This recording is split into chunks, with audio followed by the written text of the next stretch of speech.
Yang menyedihkan kita, kadang-kadang kita pula tukang tolong cari dalil membenarkan apa yang mereka buat. Ini dahsyat. Tak apa, saya ni mengaji hadis banyak, mengaji tafsir, mengaji fiqh. Ini pandangan ulama membenarkan. Oh, boleh selalu. Tengok ketua kita bersalah lelaki perempuan, kita kata tak apa, hadis tu dok ni. Segar kawal tu. Boleh berlaku dah lah. Sebab apa? Hilang habis segala kewarakan semata-mata kerana nak mendekatkan diri kepada pemimpin. Allahu Akbar. Na'udzubillah. Kita minta perlindungan Allah Ta'ala daripada sifat-sifat yang cukup dahsyat ini. Sebahagian pemerintah berkata kepada sebahagian ahli zuhud, pemerintah ni tak puas hati, dia tengok perempuan Tok Lebah ni tak mari ke rumah dia. Mengapa kamu tidak datang kepada kami? Kenapa tak mari? Dia kata apa? Dia berkata, aku bimbang. Sekiranya kamu meletakkan aku di sampingmu, kamu akan membawa fitnah kepadaku. Dan kiranya kamu jauhkan aku darimu, aku tidak akan dapat sesuatu pun daripadamu. Aku bukan nak apa-apa pun, tapi kalau aku dekat denganmu, mungkin aku terfitnah. Harta milikmu bukanlah menjadi keinginanku. Berani. Orang zuhud berani. Dan aku juga tidak memiliki sesuatu yang menyebabkan aku perlu takut kepada kamu. Sesungguhnya orang yang datang menghadapmu ialah orang yang lebih mengharapkan kurniaanmu daripada kurniaan Allah. Aku tidak berhajat kepadamu, kerana aku hanya berhajat kepada Allah yang telah menjadikan kamu tidak berhajat kepadaku. Subhanallah. Orang zahid berani bercakap macam tu. Kita berani? Tak berani bercakap pun tak apalah, jauhkan dirilah daripada tempat fitnah, sebagaimana kata Huzaifah radhiyallahu anhu. Asar ini, asalnya kata-kata sahabat ini, kata ulama ini menjelaskan bahawa mencampuri atau bergaul dengan pemerintah adalah makruh, bukan benda haram, kecuali kita pergi mengampu. Di samping itu, orang yang berulang alik bertemu dengan pemerintah akan terdedah melakukan maksiat kepada Allah, sama ada melalui perbuatan, perkataan atau diamnya. Tak akan selamat. Dia akan terpalit sama dengan tiga keadaan ini. Keadaan yang pertama, maksiat dari segi perbuatan. Berlaku kerana kebanyakan pertemuan dengan pemerintah dilangsungkan di tempat-tempat yang dirampas. Dia bagi Imam Ghazali bagian masalah ni. Dah. Tempat sendiri itu meragukan. Hak siapa dia ambil sini? Sekiranya di tempat yang tidak dirampas, mungkin maksiat itu berlaku disebabkan khemah dan segala peralatannya adalah daripada hartanya yang haram. Rumah okey dah, tapi dia punya tempat dia pula, peralatan pula haram. Mengguna atau memanfaatkan sesuatu yang haram adalah haram. Sekiranya sumber harta tersebut adalah halal, dia mungkin juga akan terjebak melakukan perkara haram yang lain, seperti tunduk sujud kepadanya. Jadi ada orang hari ini sampai mereka rokok kepada pemimpin yang dia nak jumpa. Sujud, rokok, apa jadi? Cium tangan lagi. Atau berdiri menampilkan diri untuk berkhidmat secara tunduk kepadanya kerana kekuasaan yang dimilikinya, sedangkan dengan kekuasaan itulah dia akan melakukan kezaliman. Lagi kita pergi tolong cari dalil kepada dia, hormat kepada dia, yang menyebabkan dia lagi kuat untuk melakukan kezaliman. Wal'iyazubillah. Bersikap tawaduk atau tunduk pada orang zalim adalah maksiat. Bahkan tunduk kepada orang kaya hanya kerana kekayaan dan bukan sebab lain yang dibenarkan, boleh menghapuskan 2/3 agamanya. Justru, bagaimana pula jika tunduk pada orang yang zalim? Mencium tangan pemerintah yang zalim juga merupakan perkara maksiat, kecuali kerana takut berlaku kemudaratan. Hari ni kadang-kadang kita tengok, tak perlu pun. Pemimpin yang laki-laki, dia tahu dah orang Islam ni tak salam laki-laki, tapi yang kita juga, kadang-kadang kitanya bertuduh baik-baik dah, ustazah juga kita. Kenapa yang semangat sangat nak pergi cium tangan pakcik-pakcik ni? Ini yang menduka citakan masyarakat, sebab emis Islam itu sendiri hilang. Ini masalahnya. Puncanya duduk dengan pemerintah. Manakala mencium tangan pemerintah yang adil, khalifah-khalifah yang warak-warak, atau alim ulama yang layak untuk diperlakukan demikian, hukumnya adalah diharuskan. Tapi jangan sampai mereka rokok. Kalau satu orang Arab tengok orang Melayu dia marah. Orang Melayu dia cium tangan ke cium ke sujud? Cium tangan, kita cium dengan hidung. Sini bawa orang cium tangan. Budak-budak kita dia cium, dia tak atas dahi dia. Cium dengan dahi ni nak maknanya rokok kepada kawan tu. Ini silap. Baru ni Arab tu mari sini, orang Malaysia. Lesh dia kata. Kenapa budak-budak ni pakat rokok aku? Anak kata apa rokok ni? Semuanya pakat dengan dahi belakang. Tak cium ni. Kita duk bincang orang Arab. Arab makan roti tak apa cium tangan. Kita bawa ustaz ni makan nasi, makan budu kadang-kadang. Orang pun Allah Akbar. Sebab itulah saya suka makan dengan sudu. Orang tanya ustaz tak warak ke makan sudu? Bukan, kata saya takkan nak tarik semua tangan orang. Dah jadi trend budak-budak hari ni. Bila cium, salam ustaz dia nak cium tangan. Dia bukan cium pun, dia cium dengan dahi dia. Bila kita tarik, menimbulkan masalah. Syekh lebih besar lagi. Serban 2-3 lapis boleh cium. Tangan awak serban pun tak ada, tak boleh cium. Saya pula yang kena. Baik-baiklah kita makan dengan sudu, menyelamatkan hidung anak-anak kita tu dah. Kena hak budu berat saya. Ya, kalau kena hak budu, Allahu Akbar. Jadi ustaz-ustaz beritahu pun kena prihatin juga ke anak murid. Melakak kau, bang, lepas makan ikan. Bayangkan. Duga kawan tu. Jadi, mencium tangan para ulama, orang-orang alim, pemimpin yang saleh, tidak menjadi larangan, diharuskan. Kita boleh cium. Tapi cium sungguh, hormat. Ni tak cium dengan dahi. Arab marah dia. Dia kata, dia marah dengan saya. Dia kata, Malaysia dia. Apa ni budak-budak mu ni? Semua yang sujud. Dia cium dengan dahi. Ini dengan dahi. Oh, cium dengan dahi. Tak ada orang cium dengan dahi. Atuk palu ada dengan dahi kan. Kena ajar anak-anak kita, kalau nak cium, hormat pada orang, cium dengan tangan.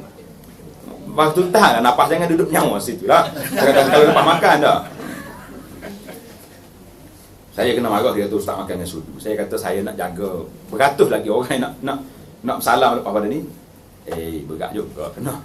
Lama-lama orang Kelantan pakai wudu pula ni, nanya sungguh. Jangan duk bui ustaz pakai wudu ni. Kalau nak buat juga lepas majlis yang tak ada majlis salam-salam tu boleh lah.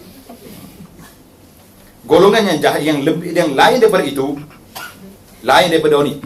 Tok guru, orang alim, orang warak ini, mak bapak, ibu bapa ini hanya bersalaman saja yang diharuskan. Salah saja. Tak payah duk cium-cium tangan. Itu pun mahram tak ada. Hari ni orang perempuan ni suka cium tangan pipi dengan pipi. Ustazah, ada seorang ustazah ni, masyhur dia. Saya ni ustaz dia, terbaiklah saya cakap dalam TV cakap. Tak ada orang cium saya. Kata cium kat TV itulah. Kalau pergi majlis karnival ke apa benda yang dekat luar ni, dia cium pipi dengan saya ni, ada ke sunah cium pipi tu? Duk tengok orang putih cium juga kita. Pak pula hak cium pula make up terbapak lekat sini. Ustazah apa kata? Allah ustazah habis mahal. Bercoreng habis dia punya muka ni. Dia cium pipi ni, dia panggil mu'anaqah. Cium sini ni sekali-sekala ketika kita lama tak berjumpa. Orang nak musafir jauh pergi, mungkin tak jumpa dah lepas pada tu. Awak balik daripada musafir jauh-jauh boleh lah. Tapi kalau setiap hari jumpa dia cium pipi sana sini, ini ada tiru orang putih sangat. Tak payahlah. Cium biasa, salam biasa dengan tangan, alhamdulillah sudah memadai. Tapi kita ni kalau tak buat sebab orang putih buat, dia panggil tidak globalisasi. Globalisasi ni orang putih buat, orang buat. Dia panggil mu'anaqah tu ada dalam sahabat buat, tapi ketika tertentu. Jadi sekarang ni tak payah cium. Lepas ni tak payah cium lagi. Kalau nak cium juga, pipi dengan pipi, adik dengan abang, suami isteri, bolehlah nak pergi. Dia kata batal wuduk pula. Alah, masalah. Cari je alasan cerita-cerita dah. Batal wuduk lah itu ni. Mana dah kita break saja. Ingat, masalah cium tangan ni masalah yang kritik, masalah yang agak longgar di kalangan kita ini. Sebab, ingat hati-hati, cium tangan ni harus, tapi jangan sampai rokok, jangan sampai sujud. Kalau tengok dalam blog saya tu, sebab berlakunya punca syirik tu, tengok buat haram ni, bukan sakat cium tangan, kaki dia cium lagi. Kaki cium lagi ni. Maksiat dalam perkataan pula, itu dalam perbuatan. Maksiat dalam perkataan pula berlaku jika dia berdoa untuk pemerintah yang zalim. Sudah dah. Memujinya dan membenarkan kata-katanya yang batil sama ada dengan ucapannya. Menggerakkan kepalanya atau menampakkan kegembiraan melalui wajahnya. Kita pergi puji. Dalam doa kita, ya Allah, kekalkanlah orang ni. Tak boleh. Itu larangan doa. Tambah-tambah sekali. Satu perbincangan yang panjang. Tuan-tuan boleh tengok dalam wacana doa kepada pemerintah dalam YouTube Abu Anas. Saya dah bentang satu perbincangan tentang Imam Nawawi bahas dalam kitab Fiqh Mazhab Syafi'i, boleh ke tidak doa khusus kepada pemerintah di dalam khutbah yang kedua. Saya dalam skop mazhab Syafi'i, Imam Syirazi dalam kitab Al-Muhadzab mengatakan ini perbuatan bid'ah. Syirazi kata, keras juga. Imam Nawawi kata boleh doa umum, jangan doa khusus. Manakala sebut nama orang ni, anak cucu dia, bini dia, nenek dia, lah, ini bukan perbuatan tidak ikut sunnah. Syirazi kata bid'ah dalam doa kepada khutbah yang kedua. Nampak? Doa umum boleh. Ya Allah, berikanlah hidayah kepada pemimpin kami. Berilah kepada mereka penasihat-penasihat yang baik. Berilah mereka taufik untuk menjaga rakyat dengan sempurna, berlaku adil pada rakyat, jaga harta dengan amanah. Itu boleh. Tapi kalau pegang kepala seorang-seorang, baca nama sampai anak cucu dia, DAP, PSPM, SPRM, semua sekali baca belakang dalam tu, lah, ini bukan doa. Ini dipanggil apa dia panggil? Bukan doa. Baca dalam kitab Al-Majmu' Lin-Nawawi. Kalau malah baca, tengok dalam YouTube, saya dah tulis doa untuk pemerintah. Memang saya cakap tak panjang sangat, tapi saya fokuskan kepada tajuk yang demikian. Doa untuk pemerintah yang zalim, jangan sekali-kali. Doa kepada dia, minta hidayah, tak apa. Tapi kalau doa suruh dia kekal lagi, suruh menang lagi, suruh naik lagi, lah, itu bukan cara dia. Memujinya dan membenarkan kata-katanya yang batil sama ada dengan ucapannya, gerak kepala pun, dan menampakkan kegembiraan melalui wajahnya, ia juga berlaku apabila dia menzahirkan rasa rindu untuk bertemu dengannya dan sangat gembira jika kekuasaannya kekal lebih lama lagi. Boleh lagi 1 tahun lagi contohnya. Kebiasaannya dia tidak hanya bersalaman, tetapi dia akan bercakap dengan percakapan yang mengandungi perkara-perkara tersebut. Boleh kita bocak tak? Selalulah bagi kan. Tak boleh bocak depan apa? Tak ikut dalam YouTube, orang panggil dalam sekarang ni. Nak tunjuk juga kita tu memberi ucapan tersebut. Ini dia kata waqad jaa fil asar. Tulis tuan-tuan. Disebut dalam asar kata-kata Al-Hasan Al-Basri. Tulis itu. Kata Al-Hasan Al-Basri rahimahullah, man da'a li zalim bitulil baqa faqad ahabba an yu'sallah. Sesiapa yang berdoa agar kekuasaan orang zalim terus kekal dengan lebih lama lagi, bererti dia suka Allah terus diderhakai. Siapa dia berdoa suruh kekal orang ni yang memang nampak kezalimannya, maka orang ni suka Allah Ta'ala dimaksiatkan, diderhakai. Ini kata siapa? Kata Al-Hasan Al-Basri rahimahullah. Doanya diharuskan untuk pemerintah ialah semoga Allah membetulkan jalannya dan semoga Allah memberi taufik kepadanya dan seumpamanya. Kita boleh kata aslahakallah, waffaqakallah, Allahumma waffiq li wali amrina. Itu kita boleh kita kata. Beri taufik kepada pemimpin kami, boleh. Dan Imam Ahmad kata, dan lain-lain ulama salaf, kalau aku ada doa yang mustajab, aku akan doa untuk pemimpin. Bukan doa khas tu, doa suruh dia jadi baik, suruh dia jadi adil, sebab apa? Baik pemimpin, baiklah habis negeri. Pemimpin yang warak, yang takut pada Allah Ta'ala, dia suruh rakyat dia takut pada Allah. Kan? Cuba tengok rakaman kita semalam dalam Masjid Negara, dalam bab nasihat Syekh Daud kepada pemimpin. Panjang surat dia. 2 jam kita baca surat Syekh Daud ini kepada pemimpin. Di antaranya, ini yang dia sebut. Dia sebut cerita zaman dulu. Di zaman Khalifah ni, banyak suka kahwin. Mah kahwin menaik tinggi. Di zaman Umar bin Abdul Aziz, orang duk cakap semua. Anak awal ditahfiz mana? Awak dah hafal Quran berapa juzu? Orang duk cakap tentang agama. Sebab pemimpin itu sibuk dengan hal-hal keagamaan. Jadi kita nak macam ni lah. Rabbana hablana min azwajina wa dzurriyyatina qurrata a'yun waj'alna lil muttaqina imama. Minta jadi imam kita, pemimpin kita, orang yang bertakwa kepada Allah Azza wa Jalla. Siapa-siapa, Allah Ta'ala yang tahu nak pilih siapa. Kita minta je dengan Allah. Manakala maksiat melalui diamnya pula. Maksiat juga diam pun. Tak cakap pun maksiat. Ialah apabila dia mendiamkan diri ketika melihat permaidani sutra. Masuk dalam istana, tengok permaidani sutra. Bekas-bekas pinggang mangkuk yang dibuat daripada perak. Apalagi daripada emas. Perak. Kita dah cakap dulu kan. Perak ni orang lelaki boleh buat cincin, tapi tak boleh buat makan. Gelas, mangkuk, pinggang, sudut, semua tak boleh. Laki-laki dengan perempuan. Pakaian-pakaian sutera yang dipakai oleh pelayan-pelayannya dan seumpamanya. Sesiapa yang pakaian sutera ni satu, pakaian tak tutup aurat lagi, abu anak tambah sini. Sesiapa yang mendiamkan diri ketika melihat perkara tersebut, dianggap sama-sama bersekongkol dengannya. Demikian juga apabila dia mendengar percakapan yang keji, bohong, mencela dan menyakitkan, mendiamkan diri tanpa mencegahnya juga adalah haram, kerana dia wajib menyuruh kepada yang ma'ruf dan mencegah yang mungkar. Sekiranya kamu berkata, ini dia buat andaian soalan.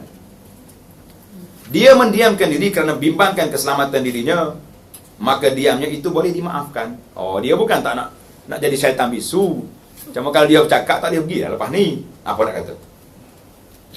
Kami jawab, benar, sadaqta. Sebagaimana yang kamu kata benar. Tetapi dia tidak perlu menampilkan diri kepada pemerintah tersebut. Dibuat apa kamu? Sehingga terpaksa melakukan sesuatu yang tidak diharuskan, melainkan kerana keuzuran-keuzuran tertentu sahaja.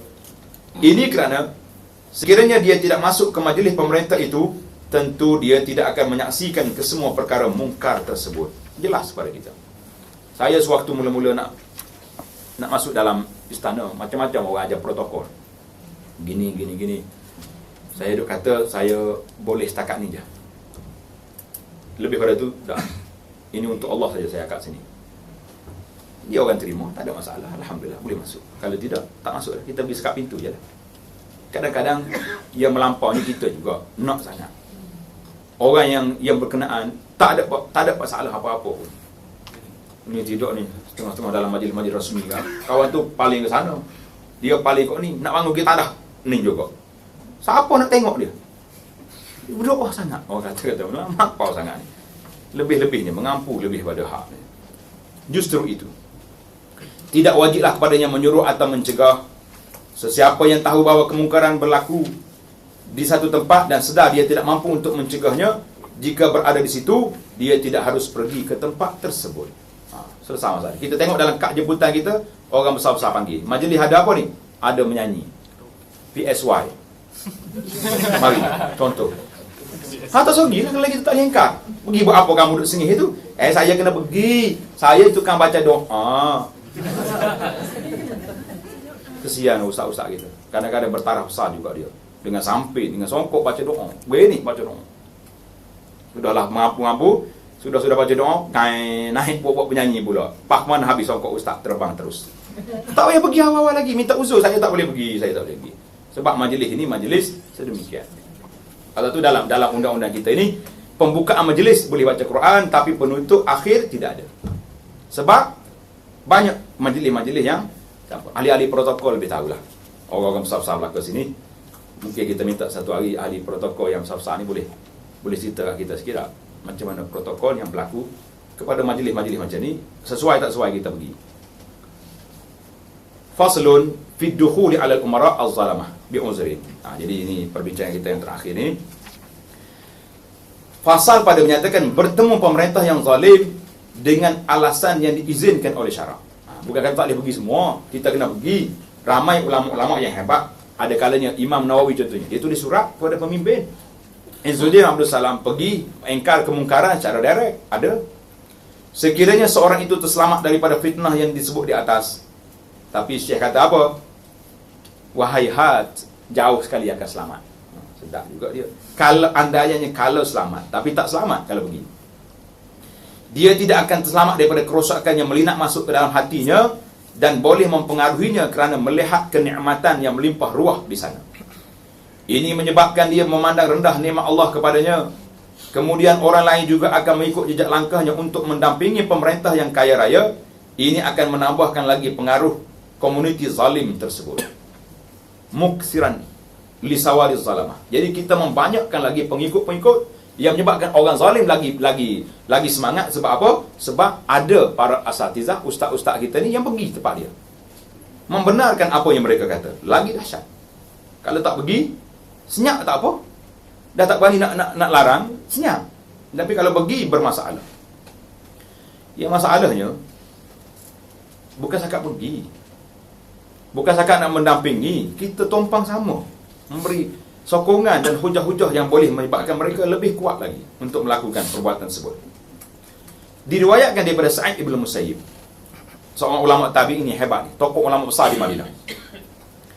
telah diperintah untuk memberi bai'ah setia kepada Al-Walid bin Sulaiman bin Abdul Malik, pada Al-Walid dan Sulaiman.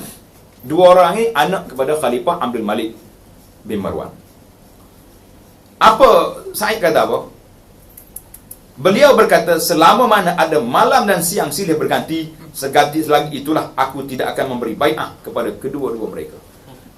Dia kenal dua orang ni. Said Musayyib kata tak berani, tak mahu bagi. Mereka berkata, kamu masuk je daripada pintu ini dan keluar pintu lain. Mana lalu je lah. Ambil nama. Beliau berkata, wallahi la wallahi. Tidak, demi Allah, aku tidak akan berbuat demikian agar orang ramai nanti tidak akan mengikuti tindakanku itu. Lalu beliau disebat 100 kali sebatan dan dipakai dengan pakaian yang berbulu kasar. Rahimakallah ya Sa'id. Rahimakallah. Allah Ta'ala beri rahmat pada Sa'id. Tegas. Sampai dipukul. Dia sanggup daripada orang lain yang ketengok. Oh, Sa'id pun setuju dah tu. Tak ada masalah. Ini masalah kita ini bermasalah besar apabila terjadi sedemikian. Berdasarkan pada keterangan di atas, maka tidak harus masuk menemui pemerintah yang zalim, melainkan kerana dua alasan. Yang pertama, perintah daripada mereka yang wajib dipatuhi, di mana dia bimbang akan diseksa jika menolaknya. Manakala kita tak pergi, kita kena seksa yang berat. Kita tak mampu, tak apalah, masuklah macam mana. Pergi. Yang kedua, bertujuan untuk menghalang kezalimannya terhadap orang Islam. Jadi kalau kita pergi, kita larang, nyebabnya dia dengar. Hukumnya harus lagi mana dia tidak bercakap bohong, tidak memuji-muji dan tidak meninggalkan nasihat yang sepatutnya. Inilah hukum masuk menemui pemerintah. Al-halus tsani, yang tadi kita masuk untuk apa? Kerana dipaksakan. Yang kedua ni, keadaan pemerintah nak pergi ziarah dia, boleh tak boleh? Ni boleh. Ketika itu dia wajib menjawab salam. Jadi kalau kita duduk di sini, yadkhulu ali, yadkhulu ali sultan, kita duduk di majlis, pemimpin masuk. Dia bagi salam, maka kita wajib kena jawab salam. Waalaikumsalam. Manakala berdiri dan memuliakannya adalah tidak haram sebagai alasan di atas. Kesediaan pemerintah tersebut datang menemui dan memuliakannya. Boleh kita bangun sekejap, bagi salam ke dia. Memuliakannya kerana ilmu dan agama adalah perkara yang terpuji, tetapi memuliakannya kerana kezaliman adalah tercela. Sekiranya pemerintah masuk seorang diri dan dia merasakan perlu berdiri kerana memuliakan agama, maka itu adalah lebih utama.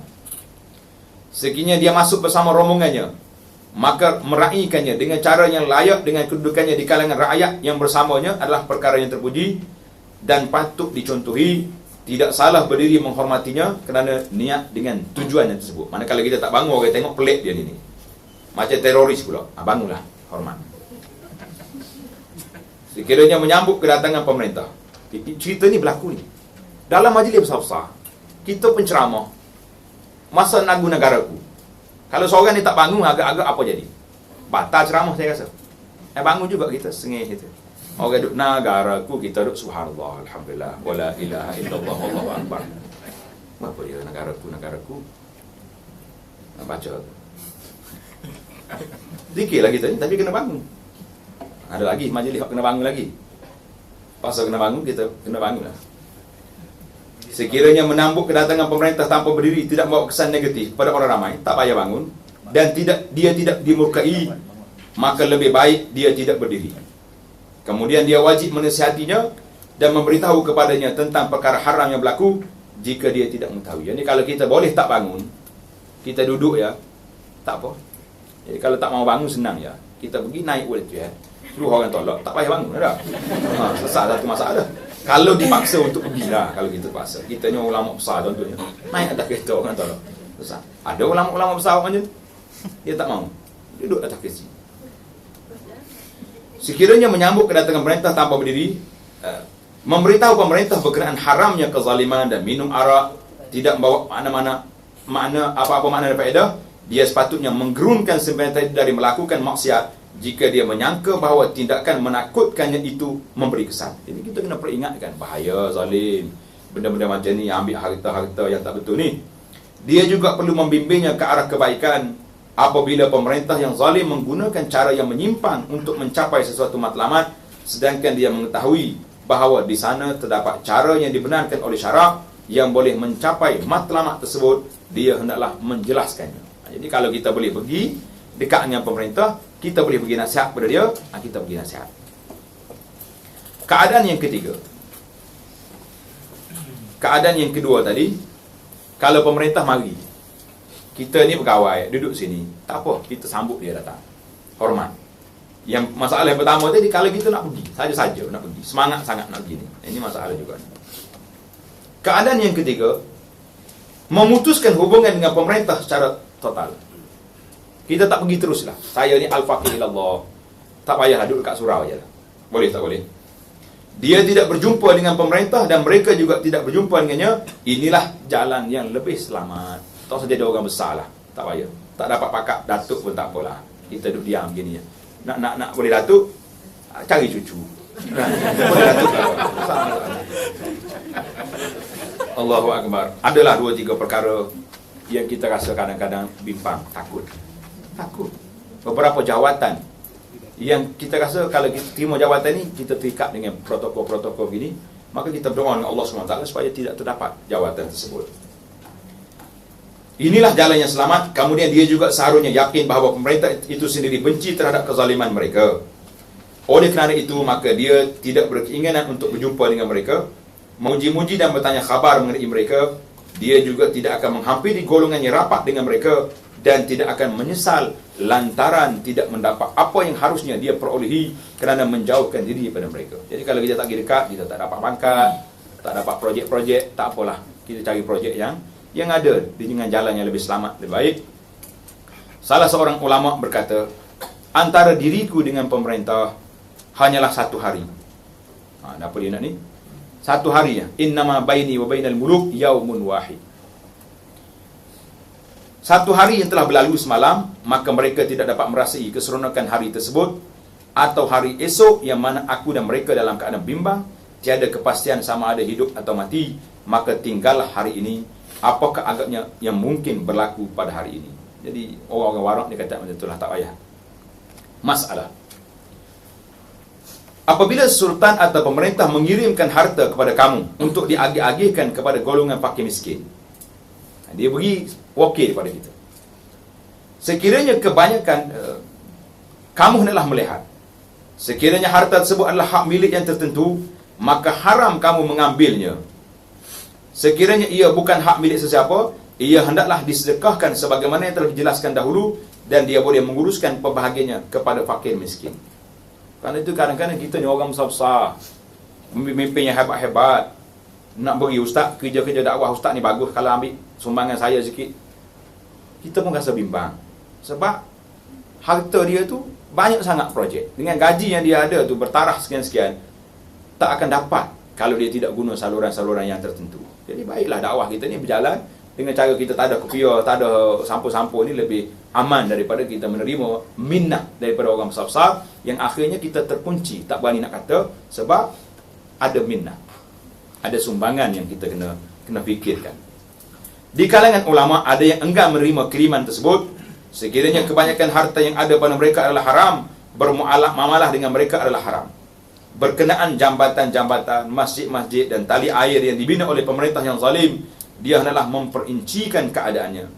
Sekiranya semua yang dibina itu diambil daripada harta atau bahan-bahan yang menjadi hak milik orang tertentu, dia boleh menggunakannya, dia tidak boleh menggunakannya melainkan dalam keadaan terpaksa.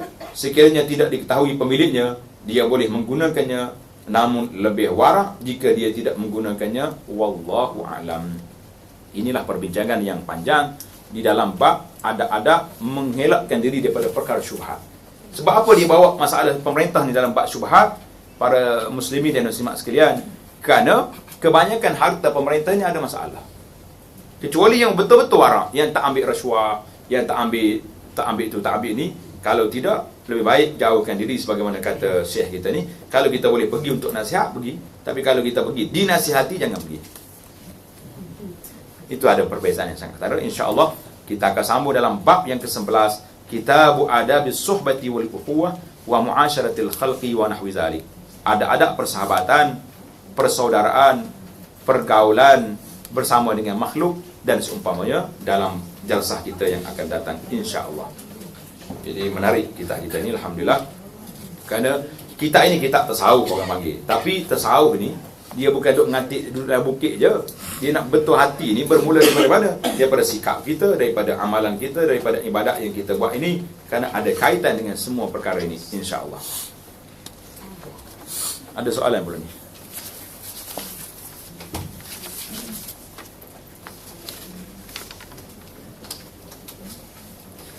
Banyak badan-badan NGO yang menggunakan anak yatim atau orang OKU untuk kutip derma dan buat pesta.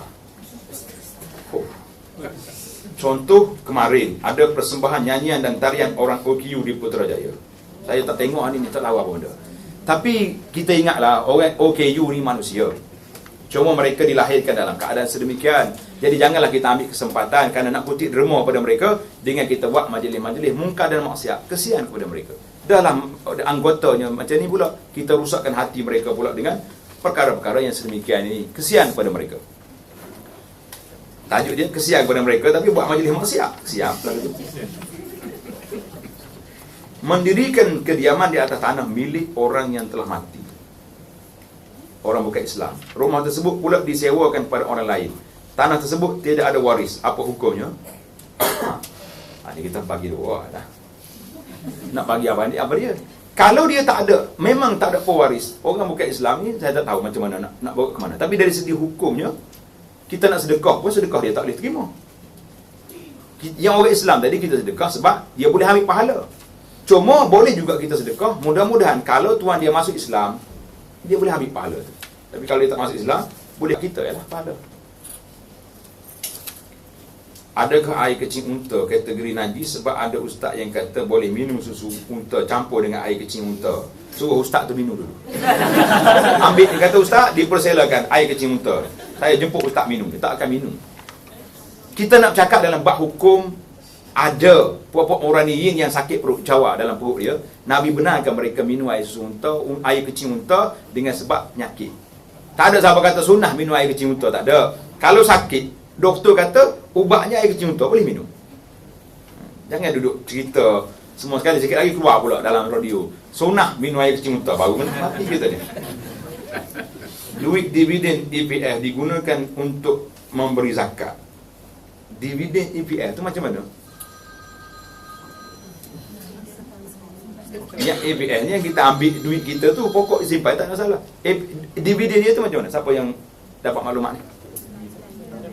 Ya? Dapat dividen. Kita API tu kita dah jadi milik kita ke belum lagi? Belum lagi. Adakah duit itu milik kita? Belum lagi. Macam mana kita ambil duit yang bukan milik kita? Itu je soalan saya. Dia tak akan jadi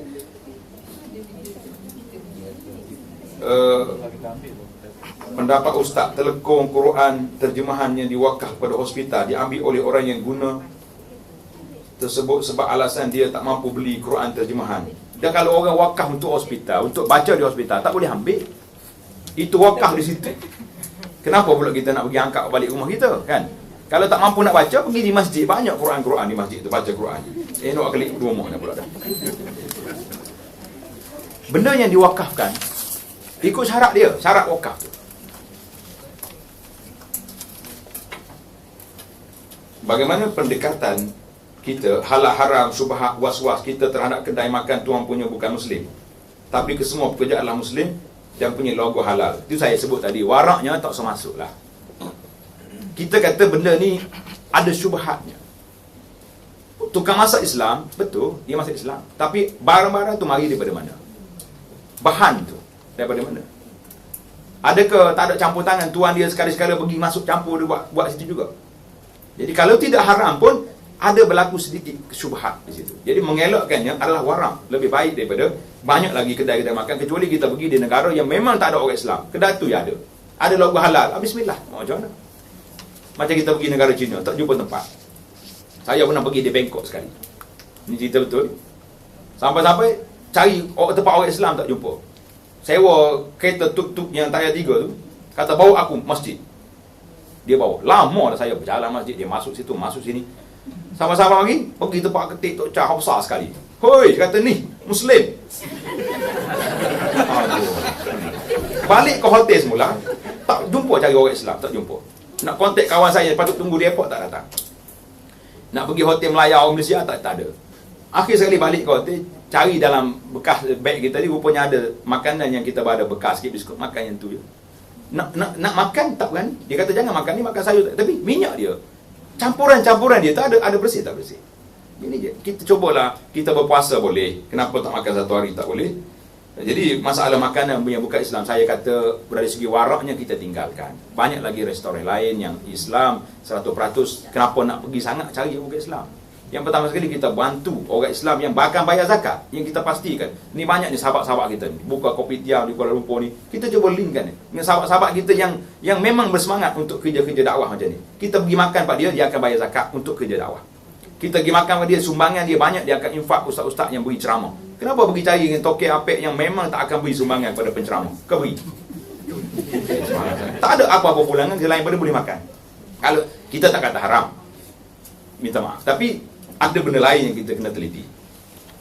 Pendapatan gaji pekerja awam dari kerajaan yang sumber keuangan was-was. Jangan duk main benda ni, masalah. Baru ni ada seorang pergi ceramah dekat lembaga hasil negeri, dia ceramah, orang kerja sini masalah berlaku. Ramai orang menangis, takkan saya nak letak jawatan. Kita jangan, benda-benda macam ni kena teliti.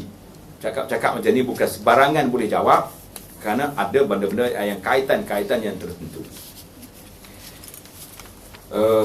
Hukum membeli barang, rumah, kedai, lelong, boleh ke? Kereta lelong. Kereta lelong kat mana ni? Bank lelong. Tak tahu saya macam mana prosedur itu, kita kena tanya dia. Apakah bank tu lelong selepas daripada proses dia dengan tuan dia dah selesai dah? Kalau selesai dah, mungkin tidak jadi masalah. Wallahu a'lam. Untuk mengasali masalah riba, di mana pembiayaan rumah yang dibeli melalui bank bukan Islami, pembiayaan itu sudah pun selesai dibayar. Yang dah selesai dibayar tu tilka ummatun qad khalat, benda tu sudah lepas.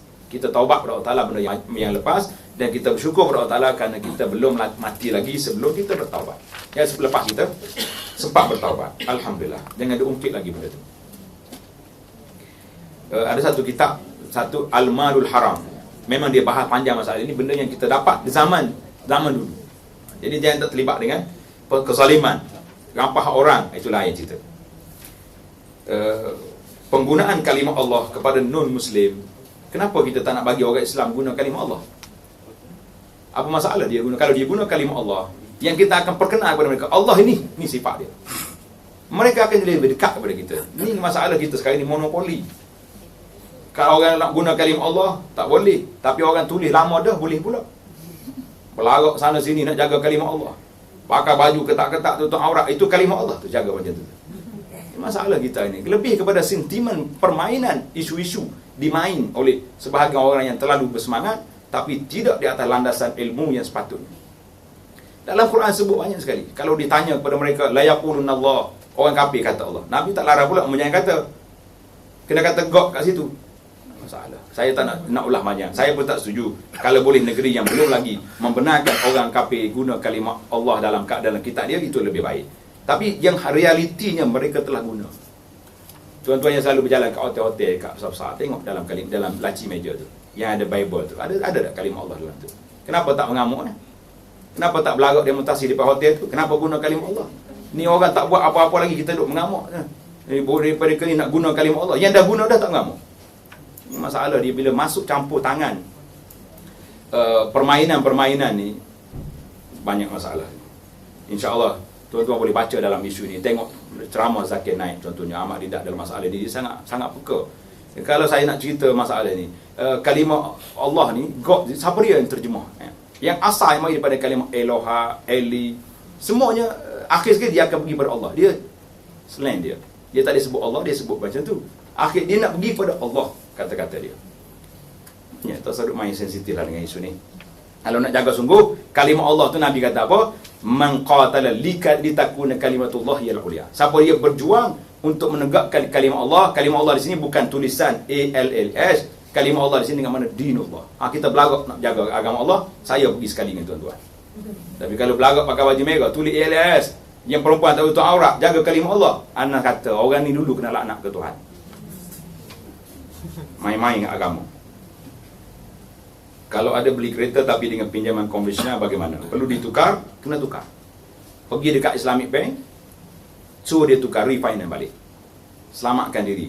Nanti kita naik kereta tu, accident, mati sekali, kereta pun riba, Tuhan dia tak taubat lagi. Apa kita nak jawab depan Allah Azza wa Jalla? Ni kita takut. Bab mati hari ni tuan-tuan boleh cek sendiri. Berapa orang yang mati hari ni, siapa yang mati muda, siapa yang mati tua. Saya ingat yang muda lebih ramai mati di hospital, orang tua lebih ramai mati di rumah. Ingin penjelasan, jika rakyat Islam mempertahankan negara kita, jika kita mati, adakah mati syahid? Yang mana ni? Lagi mati syahid kat mana? Ha? Ini para mufti telah bincang panjang dah. Para mufti telah bincang dah. Jadi kita tak. Asalnya orang yang mati syahid dia ada dua kategori. Dalam hadis yang panjang Nabi kata, siapa dia mati kerana mempertahankan maruah diri, bahwa syahid. Siapa dia mati kerana nak jaga harta dia, orang mari nak rompok rumah kita lawan, mati, syahid. Tapi syahid ada dua kategori. Dia panggil satu syahid ma'rakah, syahid dunia akhirat yang tak boleh dimandi, tak boleh dikafankan. Itu satu. Satu lagi syahid, dia panggil syahid pahala syahid akhirat. Jadi itu boleh pahala syahid. Tapi nak kata syahid, pasal itulah saya tengok ada fatwa yang mengatakan syahid dunia akhirat ini risiko. Kalau orang tu dimandikan salah. Syahid dunia akhirat ni, syahid ma'rakah tak boleh dimandikan. Tak ada boleh mandi, tak boleh dikafankan. Ditanam dengan darah-darahnya, dengan pakaian perangnya. Sebab mereka bangun nanti, kata Nabi, warnanya warna darah, bangunnya bau kasturi. Pasal itulah fatwa ni kadang-kadang kena berhati. Jangan terlalu cepat sangat, tengok dulu kajian-kajian yang dibuat, barulah tidak menimbulkan kekeliruan. Adakah digalakkan berpeluk seperti yang baru balik haji umrah? Budaya berpeluk. Tadi sebut dah tadi dalam jawapan. Mungkin jawab soalan ni mari sebelum kita jawab kan. Budaya berpeluk ni, kalau orang mari daripada musafir, dia panggil mu'anaqah, boleh kita peluk sini, lain. Tapi kalau cium-cium, siapa cium mulut cium tu, itu isteri dengan suami dengan isteri je lah, lain tak payah. Semak kan. Kena mulut pula tak masuk gigi, bukan mau rokok lagi susah ni buang susah. Habislah soalan kita, insya-Allah kita akan jumpa lagi dalam sesi yang akan datang. Subhanakallahumma wa bihamdika asyhadu an la ilaha illa anta astaghfiruka wa atubu ilaik. Wa sallallahu ala nabiyyina Muhammad wa ala alihi wa sahbihi ajma'in walhamdulillahi rabbil alamin. Allah